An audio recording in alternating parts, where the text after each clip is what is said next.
classes, or evening, or early afternoon, depending on where you may be.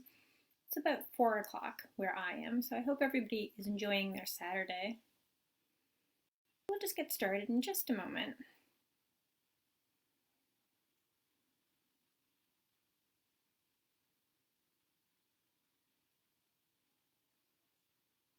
Oh, hi Lisa. Lisa joined.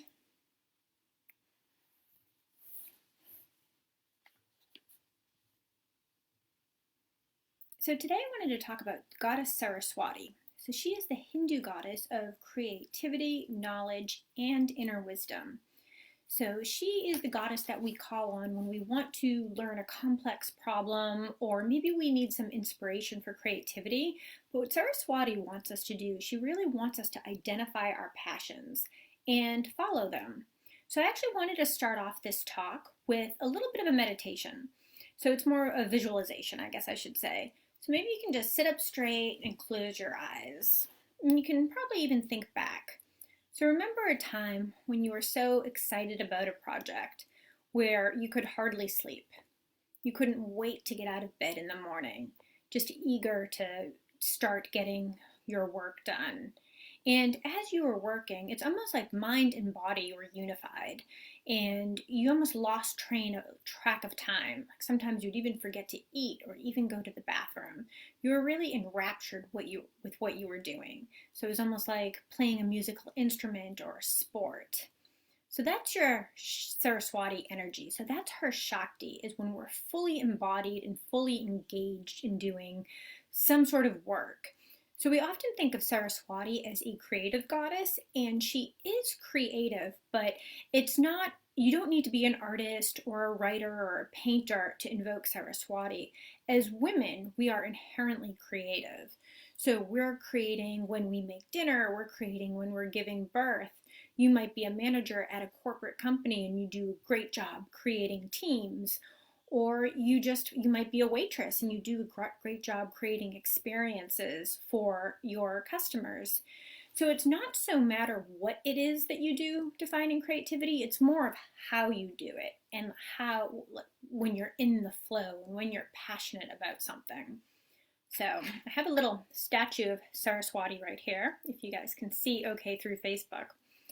So that's really the energy that we're going to be cultivating this week.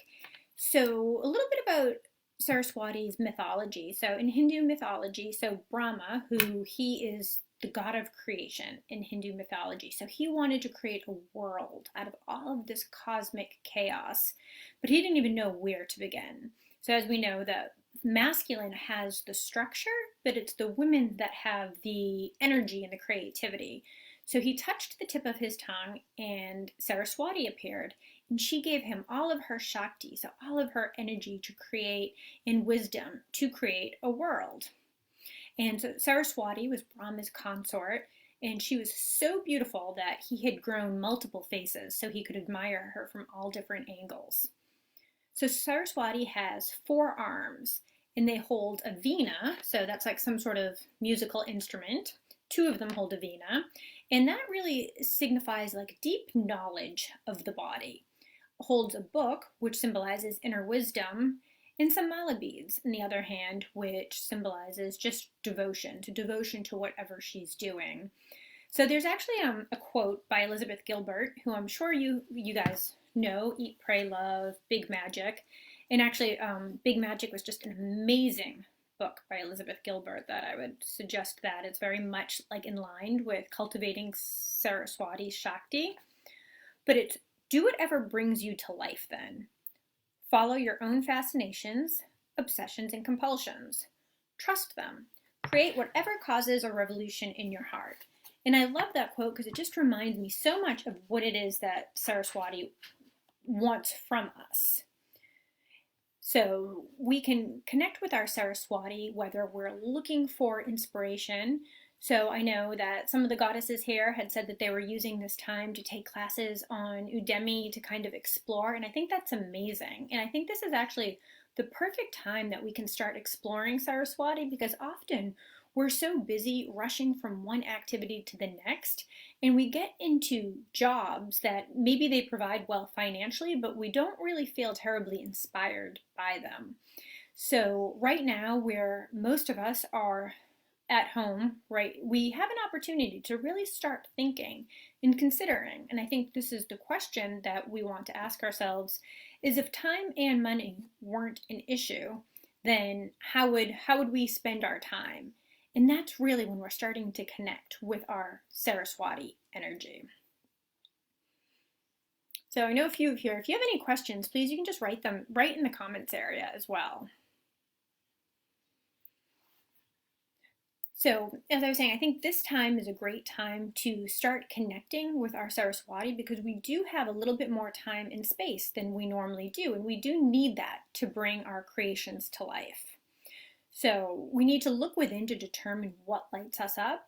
And sometimes it's hard because, as I said, if we've been in a job for a while, we can kind of just get focused on what we're doing, what we need to do to make the ends meet. And it's really, we can think of it as our divine responsibility to reconnect with the things that light us up.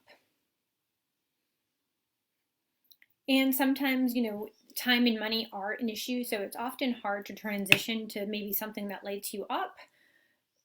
If you're currently working full-time and you're making good money, and it's, it can be an easy transition and it doesn't need to be your career, but it's making sure that you have time in your day to focus on the things that give you pleasure.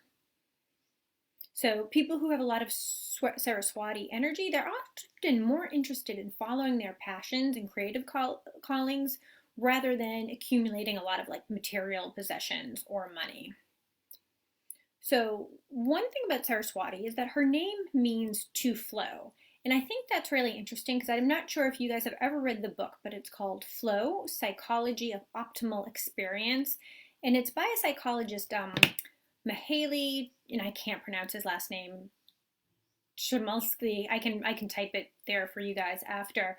But it's all about being in a state of flow where, again, body and mind are unified and you almost lose track of time. And I actually just think it's really interesting that we use that word to be in the flow so regularly, and that also means Saraswati. That's also the meaning of Saraswati's name.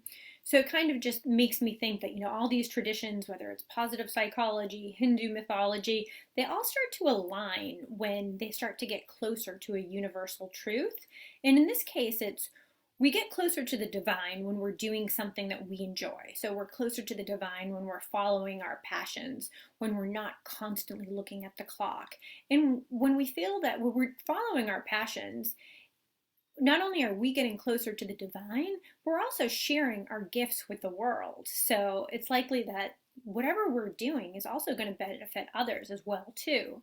And just the fact that we're taking this path will also inspire others to take theirs as well too. So it really does align, I think, with our dharma, with our life's purpose when we start to kind of follow our creative passions.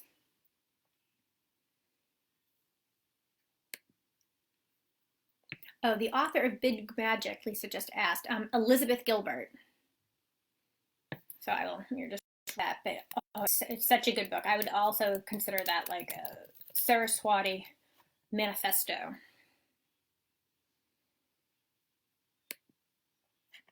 So then I just wanted to talk a little bit about Saraswati in my life.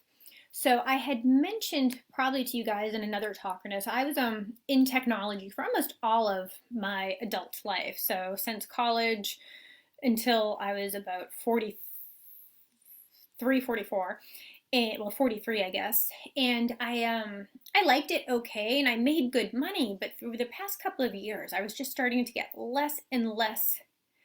But I find it hard to focus. Oh, Mugen, I hope I'm saying your name correctly. I think that's okay. I think if there's lots of things that are bringing you excitement, I don't think you have to, at first, focus on one specific thing. You can keep it really broad. And I think once you really connect with one thing, that's what you're going to want to focus on. But for now, keep it broad and explore. I think, when we're kids, it's like we're exposed to so much, but it seems like as we get older, we start to get exposed to less and less, and we kind of get more of like our tunnel vision of these are the things that I do and these are the things that I'm good at. And that's actually another point that I wanted to make. Just because we're good at something doesn't mean it's necessarily inspiring us or lighting us up. And that's really where I had found myself, towards the end last year at about this time. I would be in meetings and I just felt a little bit of like my soul was slowly sucking out of me. I was just in conference rooms and meetings constantly. So I was a user experience designer. And although I made good money, it just wasn't inspiring me at all.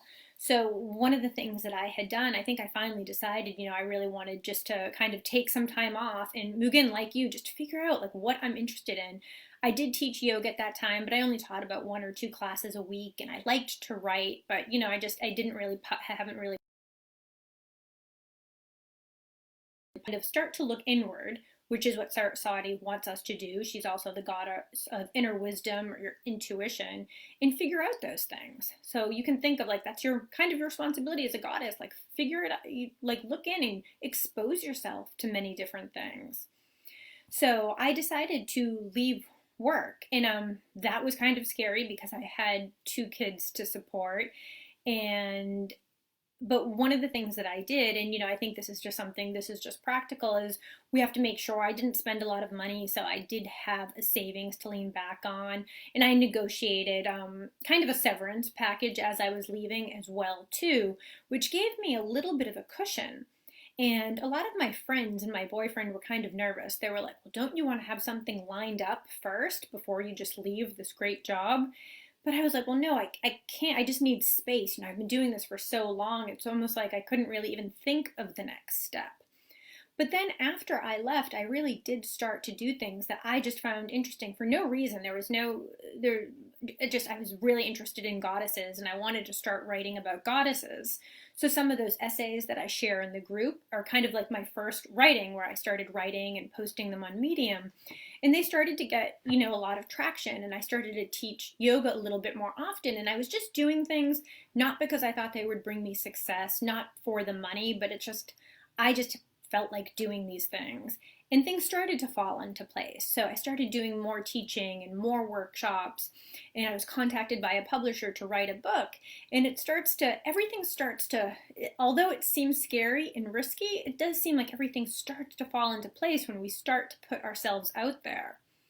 And even with the writing, I was at first very hesitant to post any of my writing because a lot of it is really personal. I talk about my divorce, my relationships, sex, money, and I'm like, do I really want my children's friends, parents, like knowing so much personal information about me? But if we don't put ourselves out there, the people who need to find us won't be able to find us.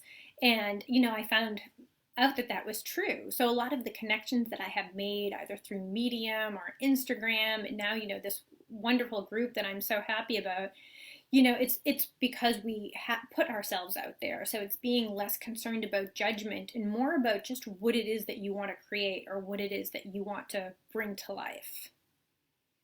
So that's really how I've experienced. So Saraswati is an important goddess for me because honestly, when I was stuck in my corporate job for the last couple of years before I had left, it was almost like she was sitting right next to me in the conference room, sort of giving me a look saying, what are we doing here? And finally I just had to agree and be like, I don't know what we're doing here. So she kind of inspired me. I'm like, I can't be doing all of this reading and research about goddesses and stay at this job where I just find completely kind of mind-numbing. So she was definitely the inspiration that I had when I decided to really do a complete pivot in my career and in my life. And so far, I don't know if I'll ever make as much money as I did in my corporate job. I don't know if I need to. I mean, I need to keep my family alive and myself alive. But there's other things that are important to me at this point. And I feel like I know I talk really fast, and I probably have to practice not talking so fast as I do these talks. But does anyone have any questions right now about Saraswati or just any thoughts? Okay. I was almost thinking at one point, and maybe I'll post it and just see what people think about, maybe even doing these on Zoom. I feel like it could be a little bit more interactive if we could see each other and talk to one another. So maybe we'll try that for the next one or for a conversation. So for this week, and again, as we're kind of most of us across the world are in response to COVID-19 and we have this opportunity to pause, we're going to do like exercises, really just kind of exploring the things that light us up. And just, it doesn't need to be like writing the next big novel. It could be like making a really nice dinner or planting a tea garden. It's things that bring us pleasure, things that we actually enjoy doing. And as women, I feel like we do so much for other people, for our children, for our partners, for our parents, it's kind of taking some time back too to figure out like, what are the things that light me up and what are the things that are going to bring me pleasure. And that's really what we're going to do this week when we connect with Saraswati, is just take some time to turn inward, explore different things, and just see where that takes us. And I'll be uploading a workbook for Saraswati as well as the daily practices. And we'll check in probably on Wednesday. We can do a meditation and maybe like a Saraswati check-in. But I'm definitely going to be interested in hearing how people connect with this goddess and if it inspires you to kind of look at things a little bit differently or explore interests that maybe you've set aside because you didn't think that they were practical or you just didn't think that you had time. But remembering that, it doesn't have to be terribly important. It's things that light you up, things that, will reconnect you with the divine. It's part of creating that divine essence when we're doing the things that we enjoy. I felt like I was rambling a little bit on this one. Maybe you can tell I'm excited about this goddess. But that's it for Saraswati. So I hope you guys enjoy the rest of your weekend. And again, if you ever have questions about Saraswati or any thoughts, please just add them to the comments board and we will continue to connect throughout the week. Thank you.